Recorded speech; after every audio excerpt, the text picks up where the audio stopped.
Good morning everyone. हम लोग maths पढ़ रहे थे यूथ पब्लिकेशन की बुक से, जिसमें चैप्टर नंबर 5 हम लोग ने कंप्लीट कर लिया है। और आज हम लोग स्टार्ट करेंगे चैप्टर नंबर 10 प्रतिशत, और इसके हर एक क्वेश्चंस को लगाएंगे। तो आइए देखते हैं परसेंटेज में क्या क्या इन्होंने दे रखा है।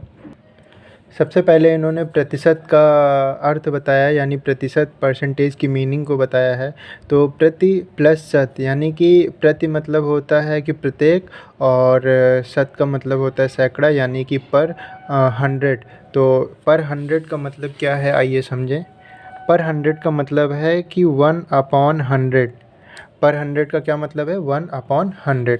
अब देखिए, यही है क्या, प्रतिशत। तो आइए देखें इन्होंने क्या समझाया है। जैसे इन्होंने यहाँ पे लिखा है 5%। तो 5% का मतलब क्या हुआ, मतलब कि वो 5, और परसेंट का मतलब हो गया 1/100। तो ये हो जाएगा 5/100। 5 1 जा 5 और 5 2 जा 20, तो 1/20।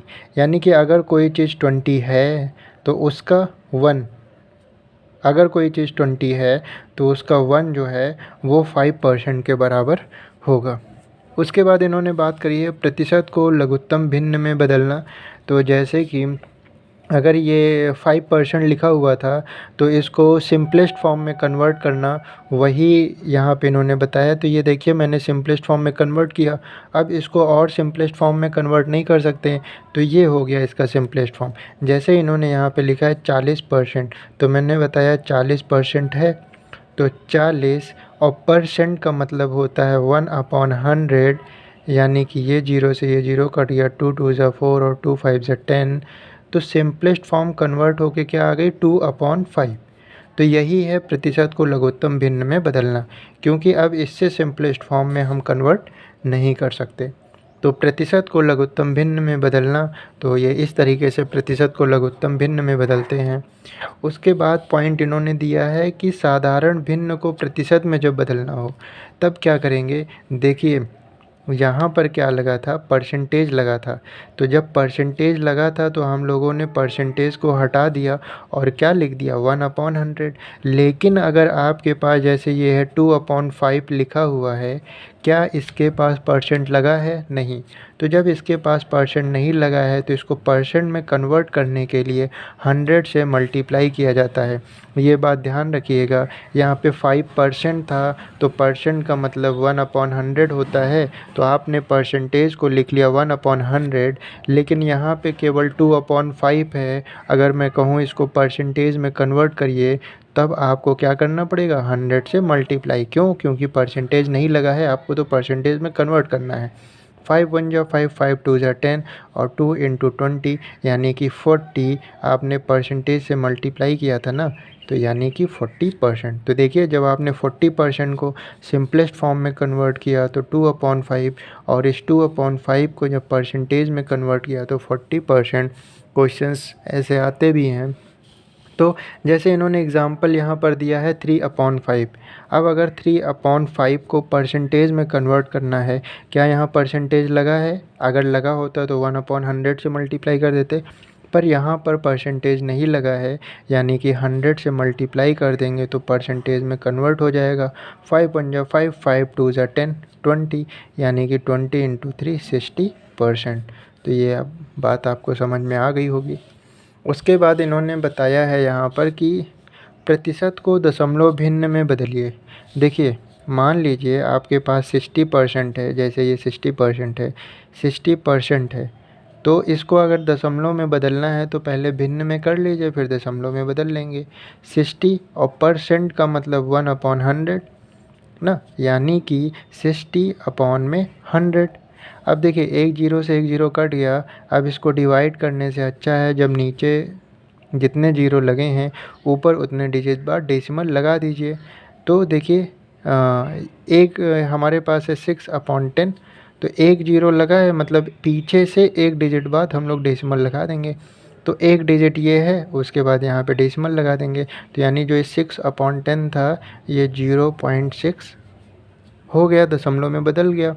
अब इन्होंने लेकिन दिया हुआ है 15%। तो इन्होंने दिया हुआ है 15%। तो आइए 15% को कन्वर्ट करके देखते हैं। 15% था, इन्होंने कहा दशमलव में बदलिए, तो 15 और परसेंट का मतलब 1/100, यानी कि ये हो गया 15/100। ठीक है, अब इसको दशमलव में बदलना है, तो हमने क्या किया, 1 2 0 लगा था तो पीछे से काउंटिंग स्टार्ट की, 1 और 2 यानी 2 डिजिट बाद डेसिमल लगा दिया, तो ये हो गया 0.15%, वो डेसिमल में कन्वर्ट हो गया। उसके बाद इन्होंने बताया है कि दशमलव को प्रतिशत में बदलना, कि अगर कोई चीज़ दशमलव में है तो उसको प्रतिशत में कैसे बदलेंगे। तो देखिए इसी को अगर मैं बताना चाहूँ तो 0.15 है, 0.15 है, तो अगर मैं कहूँ इसको प्रतिशत में कन्वर्ट करिए, तो क्या इसमें प्रतिशत लगा है? नहीं। तो जब प्रतिशत नहीं लगा है तो प्रतिशत में कन्वर्ट करने के लिए हमने बताया था 100 से मल्टीप्लाई। अब डेसिमल हटाएंगे तो ये नीचे 100 होगा, ये 100 से ये 100 कट गया, तो क्या आया, 15% आया। तो ये देखिए 15% को जब मैंने डेसिमल में कन्वर्ट किया तो 0.15 आया, और जब 0.15 जो डेसिमल में था उसको परसेंटेज में कन्वर्ट किया तो 15% आया। ये बात आपको समझ में आ गई होगी। उसके बाद यहाँ पर इन्होंने दिया है 0.25 को परसेंटेज में बदला है, तो देखिए 0.25 को परसेंटेज में कन्वर्ट करना था, यानी 100 से मल्टीप्लाई, डेसिमल हटाएंगे आप तो यहाँ 100 होगा, ये 100 से ये 100 कट गया, यानी कि 25%। ठीक है, उसके बाद इन्होंने ये कुछ डेटा दिया हुआ है, अगर आपको ये याद रहता है तो अच्छी बात है, नहीं याद रहता है तो कोई दिक्कत नहीं है, ज़्यादा टाइम नहीं लगता है, हम तुरंत निकाल सकते हैं। जैसे कि इन्होंने कहा 70%, तो 70% का मतलब 1/100, एक जीरो से एक जीरो कट गया तो 7/10। अब देखिए, अगर आपको याद है कि 70% का 7/10 भिन्न में होता है यानी फ्रैक्शन में होता है, तो थोड़ा सा टाइम आपका यहाँ पर सेव हो जाता है, इसीलिए सब कोशिश करते हैं कि हमें याद हो। जैसे कहीं पर दिया होगा क्वेश्चन में 25%, तो अगर मुझे याद है कि 25% का भिन्न में मतलब होता है 1/4, यानी कोई चीज़ 4 है तो उसका एक जो हिस्सा होगा वो 25% के बराबर होगा, अगर 2 हिस्सा होगा तो 50% के बराबर, 3 हिस्सा होगा तो 75% के बराबर, और 4 हिस्सा होगा तो 100% के बराबर। तो दशमलव को प्रतिशत में बदलना सीख गए आप, और उसके बाद ये कैसे आ रहा है ये भी समझ गए होंगे। जैसे 30% है तो 30/100 यानी कि 3/10 भिन्न में हो गया वो। तो ये ऐसे ही निकाल के आप देख सकते हैं। उसके बाद बात करते हैं, यहाँ पर इन्होंने कुछ विधियाँ दी हुई हैं, जैसे कि x का y%। तो देखिए मैथ में x का क्या मतलब, वो का क्या मतलब होता है, मल्टीप्लाई। तो अगर इन्होंने लिखा है x का y%, तो आप का मतलब क्या होता है, मल्टीप्लाई, और प्रतिशत का मतलब होता है 1/100, यानी हो गया ये x इंटू वाई अपॉन में 100, ये हो गया। फिर दूसरा इन्होंने बताया है x को y के प्रतिशत के रूप में व्यक्त करिए। देखिए x को y के प्रतिशत के रूप में बदलना था, तो जिसको बदलना था वो ऊपर, और जिसके रूप में बदलना था और इंटू 100, तो यानी कि x अपॉन वाई इंटू 100। अगर मैं कहूँ y को x के प्रतिशत के रूप में व्यक्त करिए, तो y को बदलना था x के प्रतिशत के रूप में इंटू 100, मतलब जिसके प्रतिशत के रूप में बदलना है वो डिनोमिनेटर में, और जिसको बदलना है वो न्यूमरेटर में। ये दूसरा। वृद्धि परसेंटेज, अगर कभी भी ग्रोथ परसेंटेज पूछे तो पहले आप देखिए ग्रोथ कितनी हुई है, उसके बाद ओरिजिनल वैल्यू इंटू 100। सपोज़ करिए मेरे पास 40 रुपये थे और वो अब 50 रुपये हो गए हैं, तो कितने परसेंट की मुझे ग्रोथ हुई, ये कोई पूछ ले अगर ग्रोथ परसेंटेज, तो 40 थी अब 50 हो गई है, यानी ग्रोथ कितने की हो गई, 10 रुपये की। ओरिजिनल वैल्यू क्या थी, मतलब मेरे पास पहले कितने थे, 40, इंटू 100, एक जीरो से एक जीरो कट गया ये, यानी कि मैं कह सकता हूँ मुझे 25% की ग्रोथ हुई है। तो ये थर्ड वाला विधि का ये मतलब है। उसके बाद त्रुटि परसेंटेज, चौथा इन्होंने बताया है त्रुटि परसेंटेज। तो देखिए त्रुटि मतलब कि अगर मैं मार्कशीट बना रहा था और मुझे एक बच्चे के नंबर 85 थे, पर मैंने गलती से उसको 58 लिख दिया है। एक बच्चे के नंबर 85 थे, पर मैंने गलती से उसको 58 लिख दिया है। तो मैं पूछूं कि मैंने कितने % की त्रुटि कर दी है, तो त्रुटि परसेंटेज बराबर होता है त्रुटि अपॉन में गलत मान इंटू 100, गलत मान इंटू 100। अब देखिए त्रुटि कितने की हुई है, वो तो 85 में से 58 घटाइए तो पता चल जाएगा त्रुटि कितने नंबर की हुई है। तो 15 में से 8 गया, 5 उधर गया, 3 उधर गया, यानी कि 7, और 7 में से 5 गया 2, यानी कि 27 नंबर की तो त्रुटि कर दी हमने। गलत मान हमारा 58 है, क्योंकि 85 लिखना था और हमने 58 लिख दिया, तो यानी गलत मान 58 है इंटू 100। इसको आप सॉल्व करेंगे, जो आ जाएगा वही आपका आंसर होगा, मतलब उतने % की त्रुटि हुई है। वैसे जैसे ग्रोथ परसेंटेज में होता था growth upon original value into 100, वैसे कमी प्रतिशत भी क्या होता है, जितने की कमी हुई है अपॉन ओरिजिनल वैल्यू इंटू 100। जैसे मेरे पास 40 रुपये थे, अब वो 30 रुपये हो गए हैं, तो यानी कि अगर मैं पूछूं डिक्रीज़ परसेंटेज कितना हुआ है, तो 40 से 30 हुआ है, यानी 10 का डिक्रीज़मेंट हुआ है। और ओरिजिनल वैल्यू 40 थी और इंटू 100, तो यानी कि 25% की कमी हुई है। तो ये पांचवा फॉर्मूला जो इन्होंने बताया है। उसके बाद ये इन्होंने शॉर्ट ट्रिक दी हुई है, तो हमें शॉर्ट ट्रिक याद नहीं करना है, हमें अच्छा कॉन्सेप्ट सीखना है, जिससे कि अब इतनी सारी चीज़ों को हम याद अगर करने लगेंगे तो एग्ज़ाम टाइम में हमें याद नहीं रहेगा। उसके बाद बात करते हैं नेक्स्ट पेज पे इन्होंने क्या दिया है। ये बहुत सारी शॉर्ट ट्रिक इन्होंने दी हुई है, पर हमें इसका यूज़ नहीं करना है, हमें अच्छा तरीका सीखना है। आइए स्टार्ट करते हैं। अब यहाँ से इन्होंने क्वेश्चंस को स्टार्ट कर दिया है।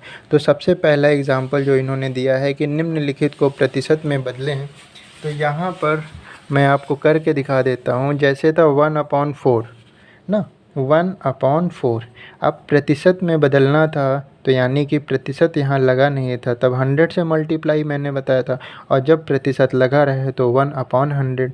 तो 1/4 इंटू 100, तो अब देखिए 425 से 100, यानी कि कितना प्रतिशत, 25%।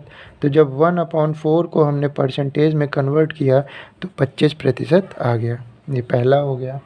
दूसरा बात करते हैं, इन्होंने कहा 2/5 को प्रतिशत में बदलिए, यानी 100 से मल्टीप्लाई कर दीजिए, जो आएगा वही प्रतिशत होगा। तो 5 दूनी 10, ये हो गया 20, और 20 दूना 40, यानी कि कितने %, 40%। तो इस तरह से हमारा ये एग्जाम्पल हो गया। उसके बाद इन्होंने दिया हुआ है, अब इन्होंने कहा निम्नलिखित को भिन्न में व्यक्त करिए। तो देखिए पहला दिया हुआ है इन्होंने 25%। तो 25% मतलब ऐसे लिखा हुआ था ना इन्होंने 25%। तो देखिए 25 और प्रतिशत का मतलब मैंने बताया था 1/100। तो 25 एकम 25, 25 चौका 100, यानी कि 1/4। ये और सिंपल नहीं हो सकता, तो इसका भिन्न क्या हो जाएगा, 1/4। ये पहला हो गया। दूसरा देखिए इन्होंने क्या दिया हुआ है, 16 होल 2/3%। तो पहले इस मिक्स्ड फ्रैक्शन को फ्रैक्शन में कन्वर्ट कीजिए। तो 16 16, 16 दूना 32, 16 48, 48 और 2 50/3 परसेंटेज हुआ। और परसेंटेज का मतलब 1/100, तो 50/3 गुणे 1/100। 50 एकम 50, 50 दूना 100, तो यहाँ 1 था और यहाँ 3 दूनी 6, यानी कि इसका सिंपलेस्ट फॉर्म हो गया 1/6, और ये भिन्न में है, तो इसका आंसर क्या हो जाएगा 1/6। उसके बाद इन्होंने क्वेश्चन दिया हुआ है, निम्न का मान बताओ। 40 रुपये का 15% कितना होगा। तो अगर आपको दिया है 40 रुपये का 15%, तो आपको मैंने बताया का मतलब मल्टीप्लाई, यानी 40 का मतलब मल्टीप्लाई 15 और इस प्रतिशत का मतलब 1/100। एक जीरो से एक जीरो कट गया। 5 दूनी 10, 5 नहीं 15, 2 एकम 2, 2 दूनी 4, 3 दूनी 6, यानी कि 40 रुपये का 15% कितना होगा? 6 रुपये। ये पहला था। उसके बाद इन्होंने कहा 500 किलोमीटर का मतलब मल्टीप्लाई 38%, यानी 38 और परसेंट का मतलब 1/100। 2 जीरो से 2 जीरो कट गया, हमारे पास बचा 5 गुणे 38। अब देखिए 8 45 के जीरो, 4 हासिल, 5 नहीं 15, 4 19, यानी कि 500 का 38% 190 रुपये होगा। ये देखिए 190 रुपये। दूसरा हो गया। तीसरा इन्होंने बताया 270 का मतलब मल्टीप्लाई 80%। तो देखिए एक जीरो से एक जीरो कट गया, एक जीरो से एक जीरो कट गया, यानी कि 27 गुणे 8 बचा, जो आएगा यही आंसर होगा। 8 45, 8 छंग 48, 8 7 56 के 6, 5 हासिल, 8 दूनी 16 और 16 5 21, यानी कि 270 का 80% कितना होगा? 216। तो इस तरह से हमने तीसरा भी कर लिया। उसके बाद बात करते हैं अब नेक्स्ट एग्जाम्पल की। इन्होंने कहा 96 का कितना प्रतिशत 24 है? तो देखिए 96 का कितना प्रतिशत, तो देखिए आपको नहीं पता है कितना प्रतिशत, तो आपने कह दिया x प्रतिशत। किसके बराबर है? 24 के। 96 का कितना प्रतिशत 24 है? तो देखिए 96 का x प्रतिशत वो क्या है? 24 है। तो देखिए 96 x और प्रतिशत का मतलब 1/100 बराबर 24। ठीक है। अब देखिए आपको ये पता होना चाहिए कि न्यूमरेटर को काट सकता है अगर इक्वल में साइन हो। तो देखिए 24 1 जा 24, 24 4 जा 96, 24 1 जा 24, 24 4 जा 96 और 4 1 जा 4 और 4 25 जा 100, यानी x/25 इज़ इक्वल टू 1। तो x इज़ इक्वल टू 25, यानी कि 96 का जो 25% होगा वो 24 के बराबर होगा। तो आपको समझ में आया होगा। सेकंड पार्ट की बात करते हैं। इन्होंने कहा 12 का कितना प्रतिशत, हमें नहीं पता है, तो हमने कह दिया x प्रतिशत बराबर होगा 108 के, यानी कि 108 के।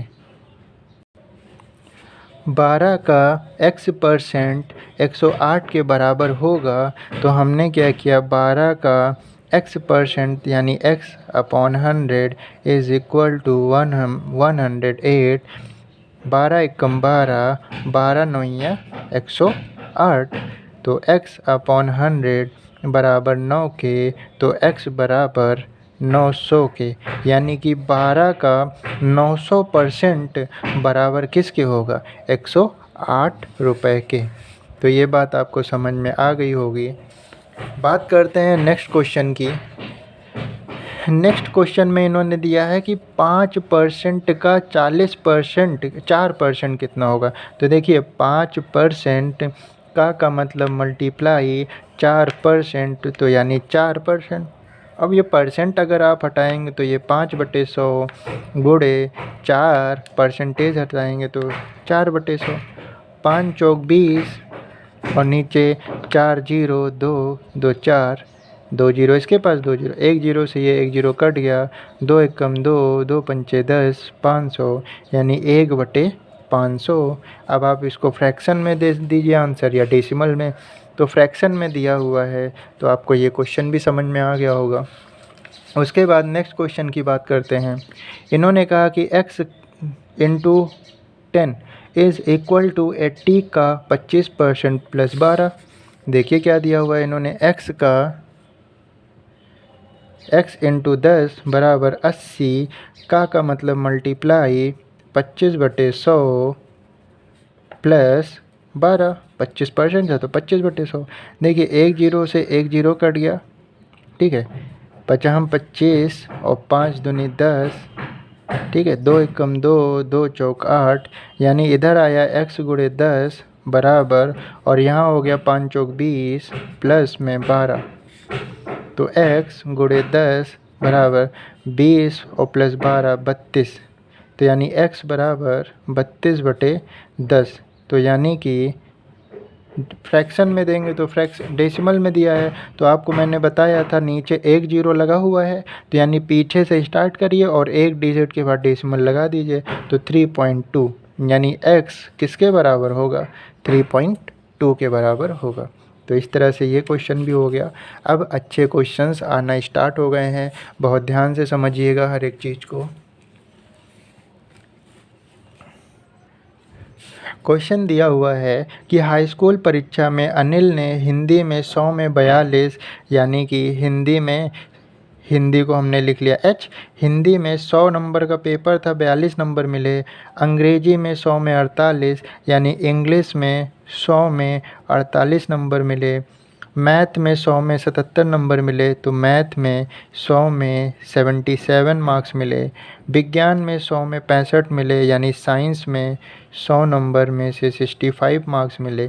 चित्रकला में 100 में 49, यानी कि आर्ट में 100 में 49 मार्क्स मिले।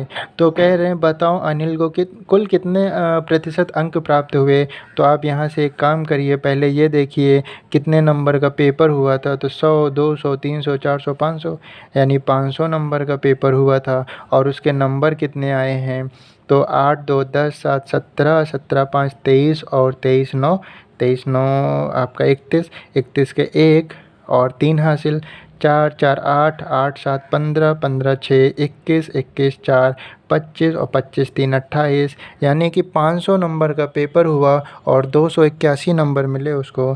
तो इसका मतलब ये 281 जो है 500 का कितना प्रतिशत है। तो मैंने क्या बताया था आपको कि किसका परसेंटेज वो किसको परसेंटेज में कन्वर्ट करना है, 281 को किसके परसेंटेज में, 500 के परसेंटेज में, इनटू 100। या आप ये भी ध्यान रख सकते हैं marks obtained upon maximum marks into 100, मतलब उसको जितने नंबर मिले और जितने नंबर का पेपर हुआ और इनटू 100।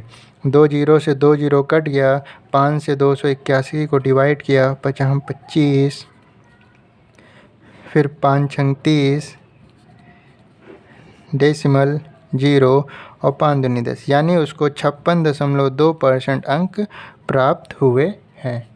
आपको ये क्वेश्चन समझ में आया होगा। तो ये हो गया ये क्वेश्चन भी। उसके बाद बात करते हैं नेक्स्ट क्वेश्चन की। ये देखिए 56.2%। उसके बाद ए की आय बी की आय से 20% अधिक है, तब बी की आय ए की आय से कितने प्रतिशत कम है। ध्यान से समझिएगा। नेक्स्ट क्वेश्चन है, ये कह रहे ए की आय बी की आय से 20% अधिक है, यानी ए की आय बराबर, देखिए जब जितने परसेंट अधिक रहे तो 100 में वो ऐड हो जाती है और जितने प्रतिशत कम रहे 100 में वो सब्ट्रैक्ट हो जाता है।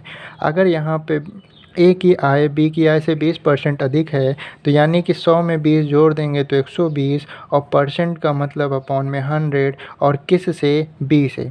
तो ये जो यहाँ तक लाइन लिखी हुई थी कि ए की आय बी की आय से 20% अधिक है, इसका मतलब हुआ ए बराबर 20% अधिक था तो 120, और परसेंट का मतलब अपॉन 100 इंटू बी, क्योंकि का या की का क्या मतलब है, मल्टीप्लाई, तो इसलिए 120/100 गुणे बी।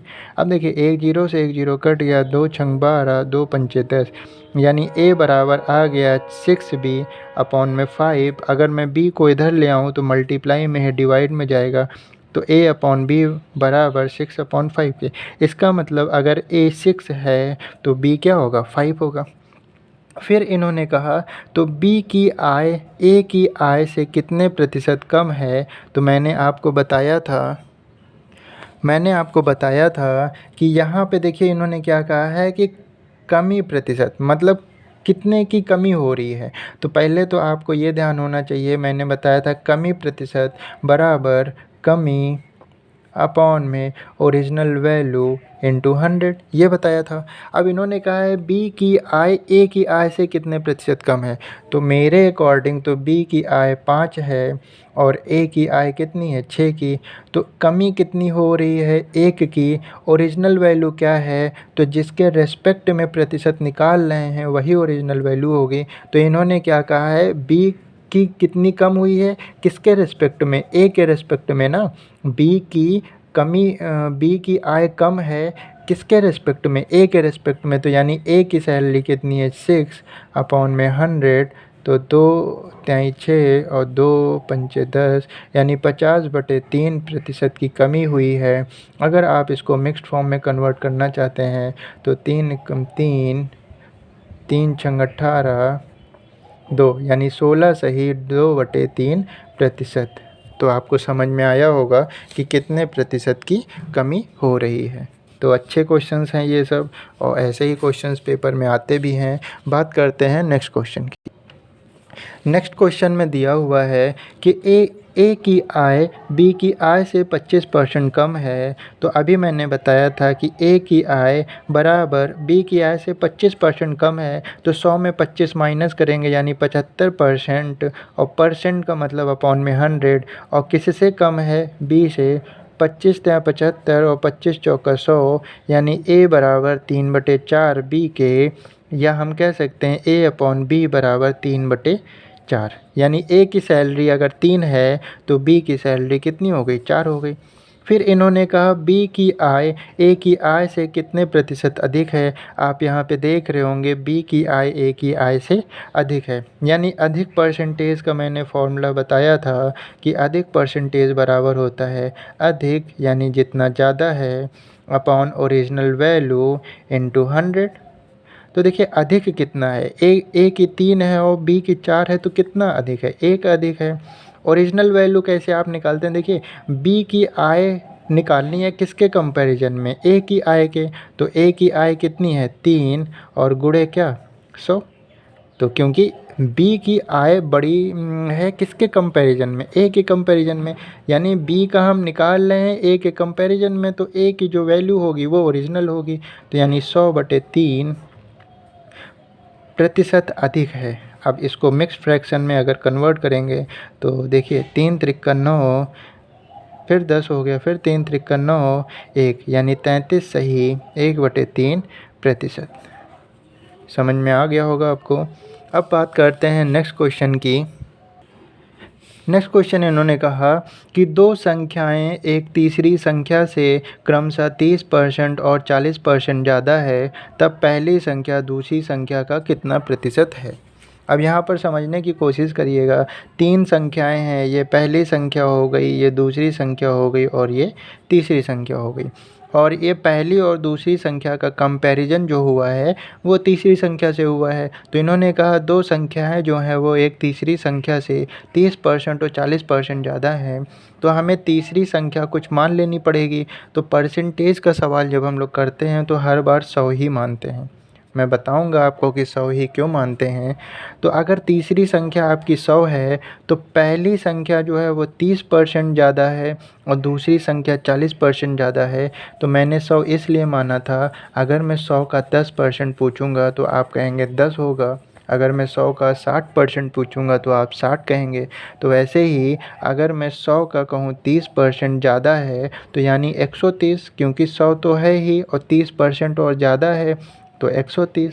तो वैसे ही और दूसरी संख्या 100 से 40% ज़्यादा है तो 100 का 40% 40 और ज़्यादा है 40, तो यानी कि 140। तो अगर तीसरी संख्या 100 है तो पहली संख्या 130 है और दूसरी संख्या 140 है। उसके बाद तब पहली संख्या दूसरी संख्या का कितना प्रतिशत है, पहली संख्या दूसरी संख्या का कितना प्रतिशत है, यानी कंपैरिजन हो रहा पहली संख्या का दूसरी संख्या से। मैं कह दूं अगर आपको कि एक एग्ज़ाम हुआ उसमें से आपके 130 नंबर आए हैं 140 में, तो आप क्या करते 130/140 गुणे 100। तो वही यहाँ पे भी है, पहली संख्या दूसरी संख्या का कितना प्रतिशत है। तो पहली संख्या 130 थी तो ये हो गया 130, और उसके बाद दूसरी संख्या 140 थी तो डिनोमिनेटर में 140 गुणे 100। जैसे मैंने बताया था x जो है वो y का कितना प्रतिशत है, ये निकालने के लिए सबसे पहला मैंने यही बताया था आपको। ये देखिए यहाँ पे पहला सबसे पहला टाइप यही बताया था। तो वही अप्लाई मैं यहाँ पे कर रहा हूँ कि अगर मैं कहूँ x जो है y का कितना प्रतिशत है, तो आप x को न्यूमरेटर में, y को डिनोमिनेटर में लिख के और इंटू 100 करा देंगे। तो वैसे अगर मैं कहूँ 130 जो है 140 का कितना प्रतिशत है, तो 130 बटे 140 गुणे 100, एक जीरो से एक जीरो कट गया, ऊपर हो गया 1300 बटे 14, तो 2 से काट दो, 2 से 14 और 2 छंग 12, 2 पंचे 10, जीरो, तो ये आ गया 650 बटे 7। अब इसको डिवाइड कर लो, 7 9 63 और 7 दूनी 14, 6, यानी 92 होल 6/7%, 92 होल 6/7%। तो ये क्वेश्चन भी आपको समझ में आया होगा। बात करते हैं नेक्स्ट क्वेश्चन की। नेक्स्ट क्वेश्चन में कह रहा है किसी वस्तु के मूल्य में 30% की वृद्धि हो जाती है और उस वस्तु की खपत 20% कम कर दी जाती है, तो उस वस्तु के व्यय में कितने प्रतिशत वृद्धि अथवा कमी होगी। तो आप एक फॉर्मूला ध्यान रखिए, जब कभी भी वृद्धि परसेंटेज, यानी कि अगर मैं कह दूँ ग्रोथ परसेंटेज और लॉस परसेंटेज पूछे और एक बार बढ़ा रहा हो फिर घटा रहा हो, या घटा रहा हो फिर बढ़ा रहा हो, या दोनों बार बढ़ा रहा हो या दोनों बार घटा रहा हो, तो उसके लिए आप बस ये ध्यान रखिए plus minus a plus minus b plus minus a b upon में 100%।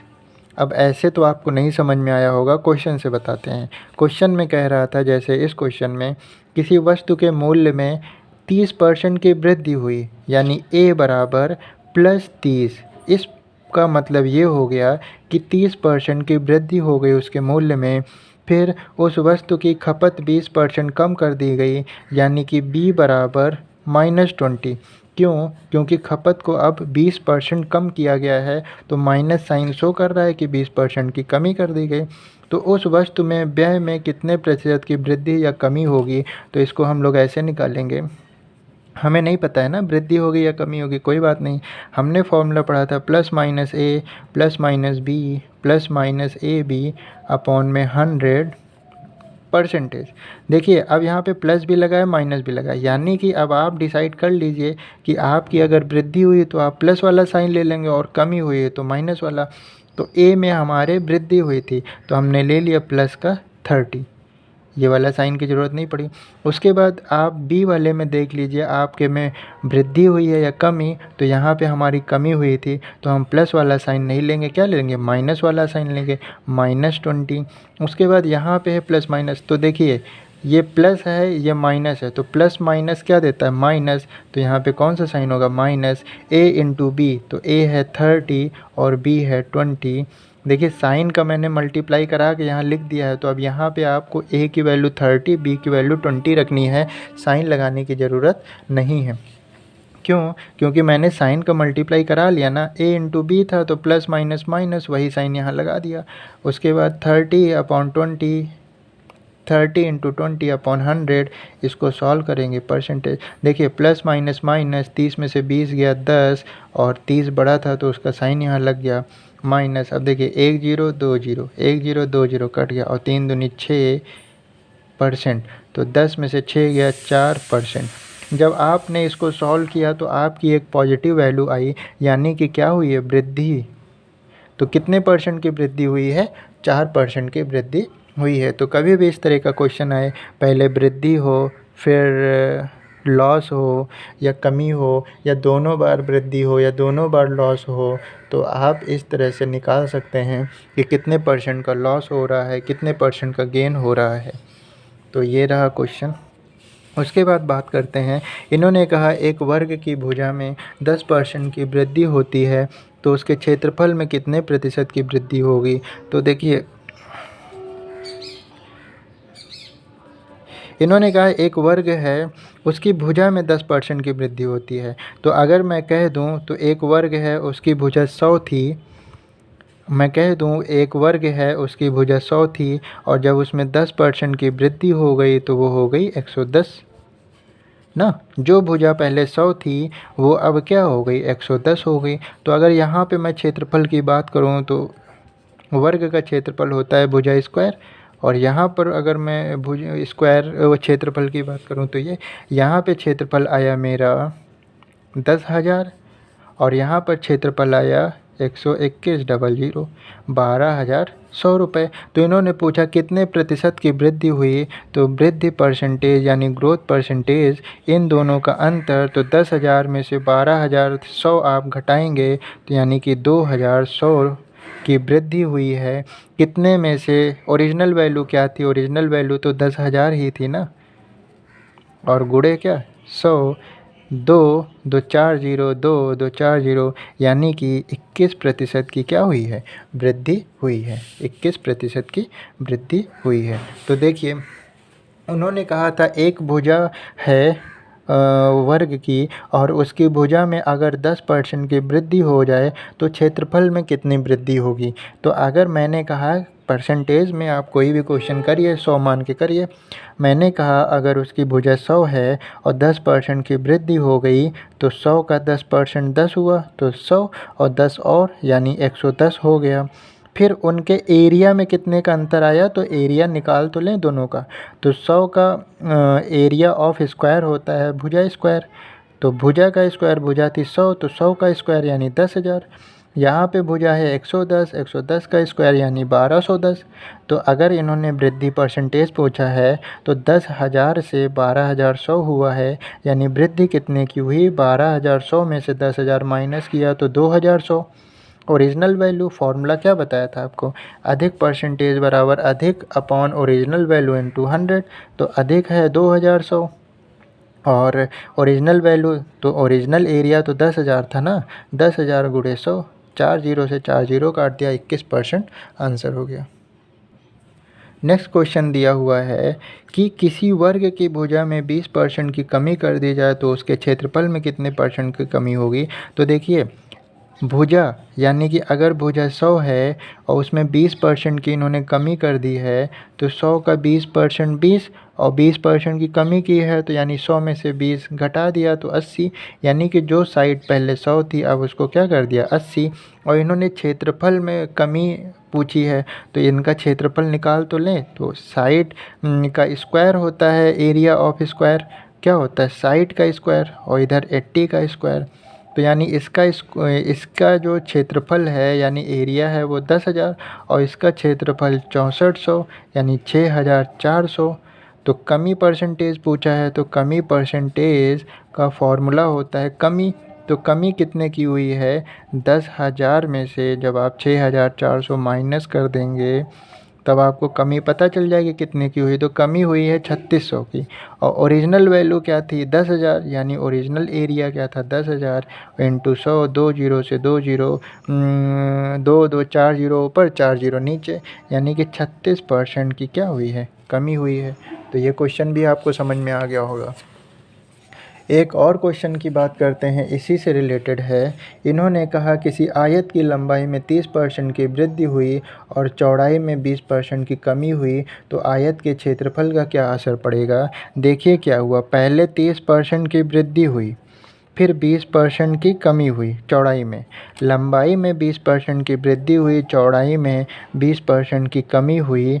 तो आपको पता है कि एरिया ऑफ रेक्टेंगल होता है L इंटू बी, मतलब लेंथ और ब्रेथ दोनों ही डिपेंड करते हैं एरिया ऑफ रेक्टेंगल में। तो हमने आपको एक फॉर्मूला बताया था plus minus a plus minus b plus minus a b upon में 100। अगर मैं कह दूँ लेंथ ए है और ब्रेथ बी है तो देखिए लेंथ में 30% की वृद्धि हुई यानी कि प्लस का 30, और ब्रेथ में 20% की कमी हुई यानी कि माइनस का 20, और प्लस माइनस माइनस साइन यहाँ होगा a इंटू बी, अब यहाँ पे साइन लगाने की ज़रूरत नहीं है, अपॉन में 100 और परसेंटेज। तो 30 में से 20 गया, 10 बचा, माइनस साइन था, ये 2 जीरो से ये 2 जीरो कट गया, 3 दूनी 6, परसेंटेज यानी 4%।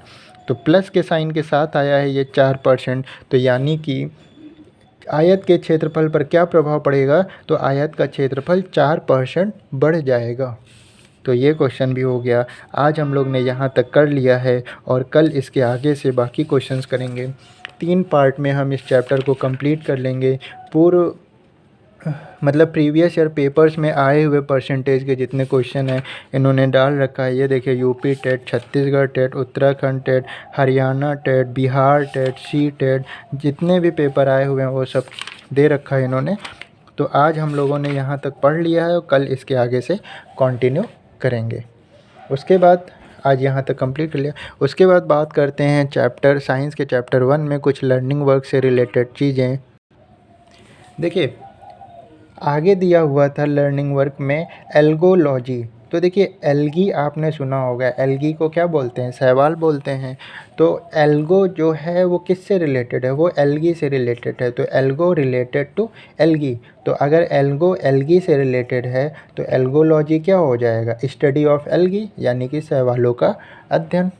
नेक्स्ट बात करते हैं एनाटोमी। देखिए जब एनाटोमी की बात होती है तो एनाटोमी क्या है, एनाटोमी क्या है, किसी आंतरिक संरचना का अध्ययन यानी कि इंटरनल वर्किंग कैसे हो रही है किसी चीज़ में। मान लीजिए हमारी बॉडी के इंटरनल फीचर्स जो भी हैं कि हमने भोजन को लिया वो कैसे डाइजेस्ट हो रहा है, क्या प्रोसेस अंदर हो रही है। तो अगर हम इसकी स्टडी करते हैं तो वो क्या कहलाएगा, एनाटोमी। क्योंकि एनाटोमी का मतलब होता है आ स्टडी ऑफ स्ट्रक्चर और इंटरनल वर्किंग ऑफ समथिंग। मतलब किसी चीज़ की इंटरनल वर्किंग कैसे हो रही है वही एनाटोमी कहलाता है।